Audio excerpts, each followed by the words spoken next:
अर्जुन को ज्ञान दे रहे। एक और उससे पहले मैं क्लियर कर देना चाहता हूँ कि काफ़ी लोगों को डाउट है कि हम श्रीमद् भागवतम पढ़ रहे हैं कि श्री भगवद गीता पढ़ रहे हैं। लोगों को इसमें क्लैरिटी नहीं है कि इन दोनों में डिफरेंस क्या है। श्रीमद् भागवतम और श्रीमद् भगवद गीता दोनों अलग अलग ग्रंथ है। श्रीमद् भागवतम एक पुराण है, हमारे 18 पुराण है। ये 18 पुराण किसने लिखे हैं? ये वेद व्यास जी ने 18 पुराण लिखे हुए हैं। 18 पुराण जो सारा जो जितने भी हमारे वेद हैं उनको कंपाइल किया वेद व्यास जी ने, सारा वेद व्यास जी ने कंपाइल किया। तो वेद व्यास जी ने जब 17 पुराण लिख दिए थे तब भी उनके मन में शांति नहीं आई थी, तब भी उनका मन जो था अशांत सा था। तब नारद मुनि के कहने पर उन्होंने, नारद मुनि उनके आश्रम में आए। नारद मुनि वेद व्यास जी के भी गुरु हैं। तो नारद मुनि से उन्होंने पूछा कि इतना सब कुछ ज्ञान लिखने के बाद भी मेरा मन शांत नहीं है। अल्टीमेटली सारे वेदों को लिखने के बाद तो, इतना ज्ञान होने के बाद तो व्यक्ति का मन शांत होना चाहिए, लेकिन मेरा मन शांत नहीं है। तो नारद मुनि ने उन्हें क्या कहा, क्योंकि आपने सारे कर्म कांड के बारे में लिख दिए, आपने डूज एंड डोंट लिख दिए, लेकिन भगवान की भक्ति के बारे में कहीं नहीं लिखा, भगवान श्री कृष्ण की लीलाओं के बारे में कहीं नहीं लिखा। तो अब थोड़ा भक्ति के ऊपर बताइए, क्योंकि अल्टीमेटली भक्ति के करने के बाद ही, भगवान की सेवा करने से, भगवान से जुड़ने के बाद ही मन को शांति मिल सकती है, अन्यथा शांति का कोई और मतलब कि फॉर्मूला नहीं है।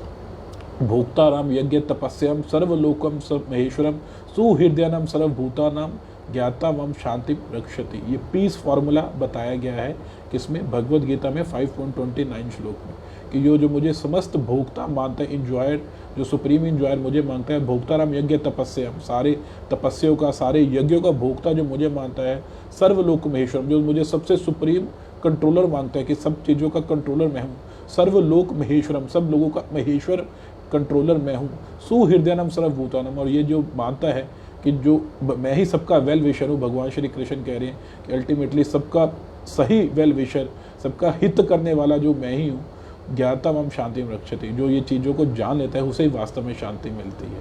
तो यही चीज़ उन्होंने उन्हें बताई कि आपने जो भगवान की भक्ति बारे नहीं बताया, भगवान श्री कृष्ण बारे किसी को नहीं बताया, इसलिए आपका मन अशांत है। तो फिर उन्होंने जाके वेद व्यास जी ने 18वां पुराण जिसे लिखा, जिसमें भगवान की लीलाएं लिखी।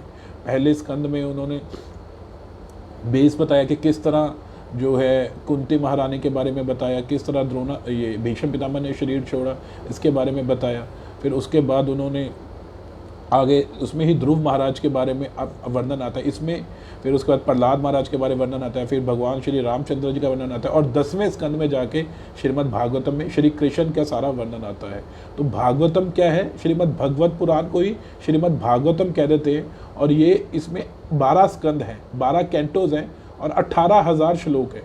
तो भगवान के ऊपर जो भगवान की लीलाएं हैं, जिसमें ये श्री कृष्णा जो सीरियल आता है या जो श्री कृष्ण की लीलाएं हैं, वो सारा क्या है? वो श्रीमद् भागवतम में से लिया गया है, भागवतम पुराण में से लिया गया है, जिसको 7 दिन तक ये वेद शुकदेव गोस्वामी ने राजा परीक्षित को सुनाया।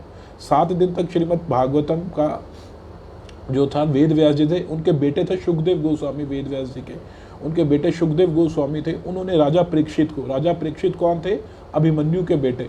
जब पूरा महाभारत का युद्ध खत्म हो गया था तो फिर आगे जाके अभिमन्यु भी उसमें मारा गया था, सारे मारे गए थे। तो पांडवों ने राज संभाला। पांडवों के बाद जो अभिमन्यु का बेटा था और उसकी वाइफ थी उत्तरा, उसके बेटे ने, जो राजा परीक्षित हुए, राजा परीक्षित ने आगे जाके पूरा ये भारतवर्ष संभाला, ये पूरा जो है पूरी पृथ्वी का राज्य संभाला।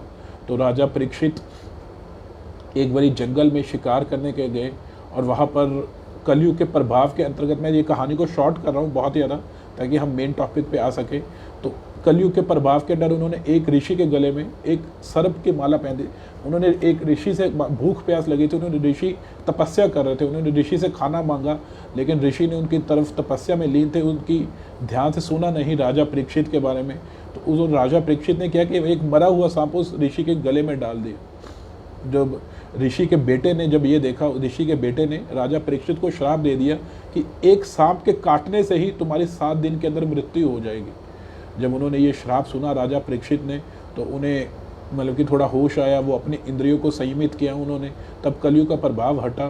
फिर उन्होंने अपने सारे मंत्रियों से विचार किया कि मैं जिसकी मृत्यु 7 दिन के अंदर हो जानी चाहिए, जिसकी मृत्यु 7 दिन के अंदर हो जाए, उसको व्यक्ति को क्या करना चाहिए। तो राजा परीक्षित के सबनों ने कहा कि आप भगवान की लीलाओं के बारे में सुनिए।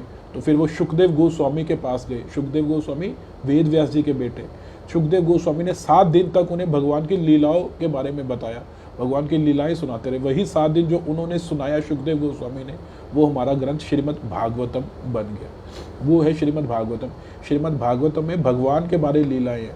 उसमें जो 10वां स्कंद है वो श्री कृष्ण के ऊपर है। उससे पहले जो 7वां स्कंद है वो भगवान नरसिंह देव के ऊपर है।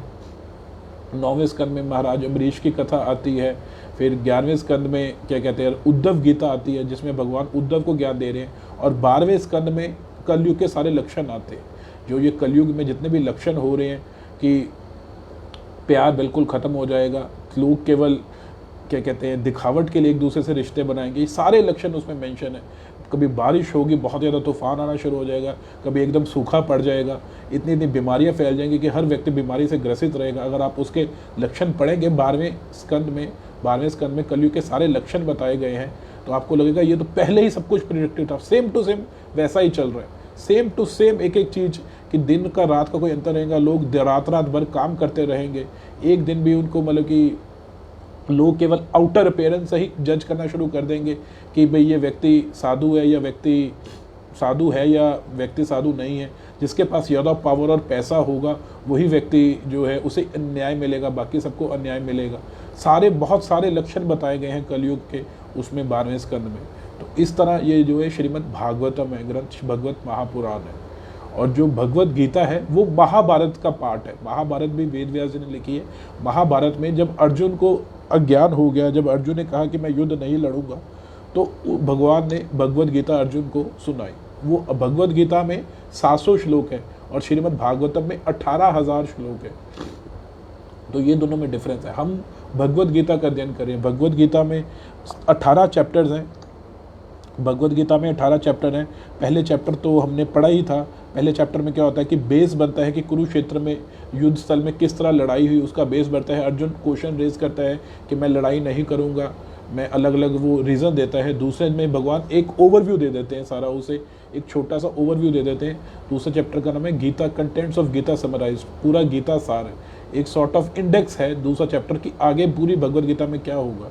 फिर तीसरे चैप्टर में भगवान कर्म योग के बारे में बताते हैं कि किस तरह तुम कर्म योग फॉलो करके अपने सारे कर्म को निष्काम रूप से करके करो। फिर चौथे चैप्टर में भगवान उसे ज्ञान योग के बारे में बताते हैं कि किस तरह तुम ज्ञान को फॉलो कर लोगे। जब तुम्हें एक चीज़ का ज्ञान हो जाएगा तो फिर तुम इस चीज़ों से ऊपर उठ सकोगे, सेंस ग्रेटिफिकेशन से ऊपर उठ सकोगे।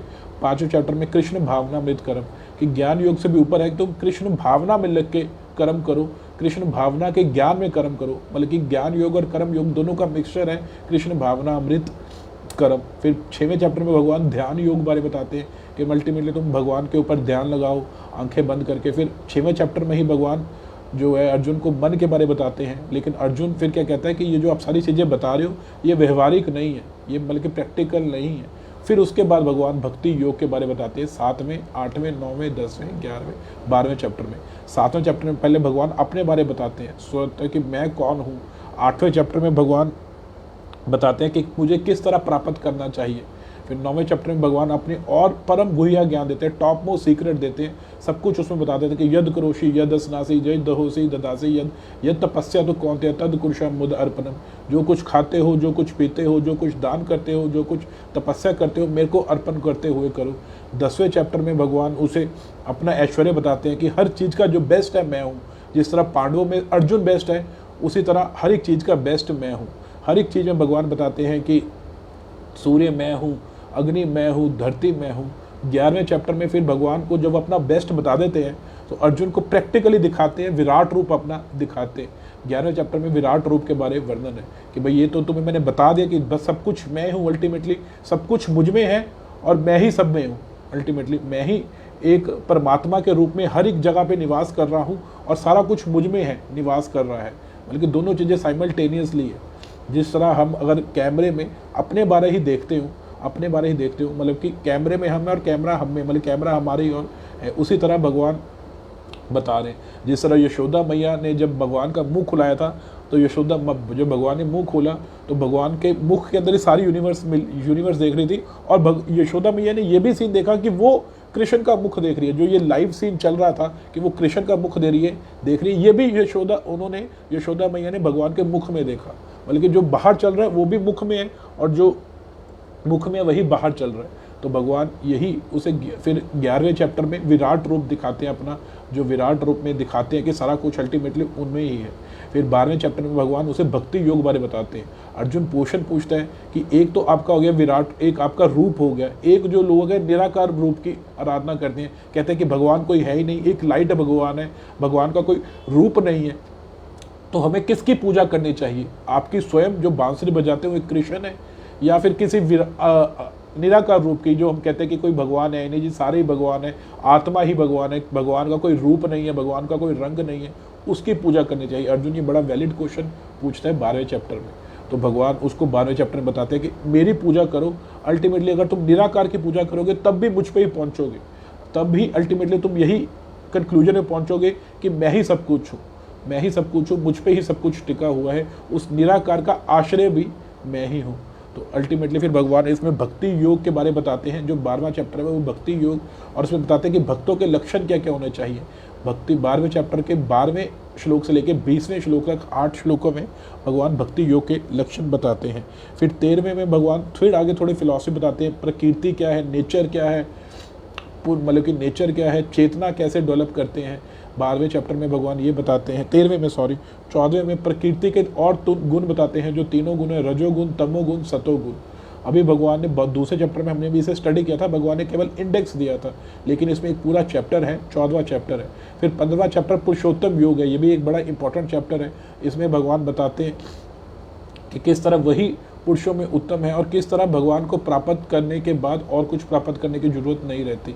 ये चैप्टर बड़ा छोटा है लेकिन बहुत ज़्यादा इंपॉर्टेंट चैप्टर है। फिर 16 चैप्टर में भगवान बताते हैं कि जो देवी गुण होते हैं, आसुरी गुण होते हैं, उनमें क्या डिफरेंस है। देवी गुण में क्या होते हैं, डिवाइन क्वालिटीज़ जो होती हैं, और आसुरी गुणों में जो होते हैं उनमें क्या डिफरेंस है। 17वें चैप्टर में भगवान बताते हैं कि श्रद्धा के क्या क्या अलग अलग विभाग हैं, कि जो श्रद्धा है वो भी 3 तरह की है, एक सात्विक श्रद्धा, एक तामसिक श्रद्धा, एक रासिक श्रद्धा। दान है वो भी 3 तरह का है, एक रासिक दान जो इच्छा के लिए किया जाए, एक सात्विक दान है जो बिना किसी इच्छा के लिए किया जाए, और एक तामसिक दान है जो बिना सोचे समझे कर दिया जाए। कोई व्यक्ति शराब पीना चाहता है, वो हमसे दान मांगने के लिए, मुझे पिला दो, रहा नहीं जा रहा, हम कह देते हैं ये ले ऐश कर तू भी, ये पकड़ पैसे और जाके पी। सॉर्ट ऑफ किया तो हमने दान ही उसे, लेकिन एक तामसिक दान कर दिया, बिना पात्र के देखे हुए, बिना योग्यता देखे हुए दान कर दिया। कोई भिखारी सिगरेट पी रहा है और हमने आता है हमारे पास कि कुछ दे दो, हमने देखा ही नहीं कि भाई वो पीना चाहिए, वो ये पैसा किस चीज़ में लगाएगा, हमने दान दे दिया, तो ये तामसिक दान में आता है। इस तरह हर एक चीज़ के बारे, खाना भी भगवान बताते हैं 3 तरह में आता है। और 18वें चैप्टर जो फाइनल चैप्टर है उसमें सारी समरी भगवान करते हैं, और एंड में ये सारी भगवद गीता सुनाने के बाद भगवान 64 श्लोक में अर्जुन कहते हैं कि मैंने तुम्हें बता दिया, अब जैसे इच्छा है 64 श्लोक में तद वैसा तुम करो। लेकिन फिर भगवान जैसे उनको होता है, अर्जुन पूछता है कि अब आपने कुछ बताना है तो बताओ, मेरी तरफ से सारा कुछ हो गया। तो भगवान फिर आगे 63 श्लोक में 63 श्लोक में 63rd श्लोक में भगवान कहते हैं यद इच्छा सतत कुरु। 64 श्लोक में भगवान कहते हैं मैं तुम्हें टॉप मोस्ट इंस्ट्रक्शन देने जा रहा हूँ जो सारी ज्ञान से ऊपर है। और फिर वो 2 श्लोक जो भगवद गीता का सार है वो बताते हैं 18वें में, मन मना मद भक्तो मध्या जीमा नमस्करु माम वेश्यसि सत्यम ते प्रति जाने प्रियो अस्मि। मेरे भक्त बनो और मेरे को पूजा करो, मेरे को नमस्कार करो, मुझे अपना मन दे दो। इस तरह तुम करोगे तो माम वेश्यसि सत्यम थे, इस तरह तुम हमेशा मुझ में निवास करोगे। फिर कहते हैं कि सारव धर्माने परित्यज्य, मैंने तुम्हें जितने योग बताए, ज्ञान योग, ध्यान योग, सब कुछ त्याग को, सारे धर्मों को त्याग दो, केवल मेरी शरण में आ जाओ। अहम तोम सर्व पापेभ्यो मोक्षामि मा शुचा, मैं सारे मतलब कि पापों से तुम्हारा नाश कर दूंगा, मा शुचा, डरो नहीं। यहाँ पे भगवान अपनी भगवद गीता खत्म करते हैं। तो भगवद गीता क्या है? भगवान का अर्जुन को दिया गया उपदेश वो है भगवद गीता। और श्रीमद् भागवतम क्या है? भगवान की लीलाएं। तो श्रीमद् भागवतम में किस तरह हम ये सारी फिलॉसफी को इम्प्लीमेंट किए, सारे भक्तों के बारे लीलाएं हैं, ध्रुव के बारे, प्रहलाद के बारे, भगवान के अलग अलग अवतारों के बारे, ये सारी लीलाएं हैं जो है श्रीमद् भागवतम में। तो ये 2 डिफरेंस है भगवद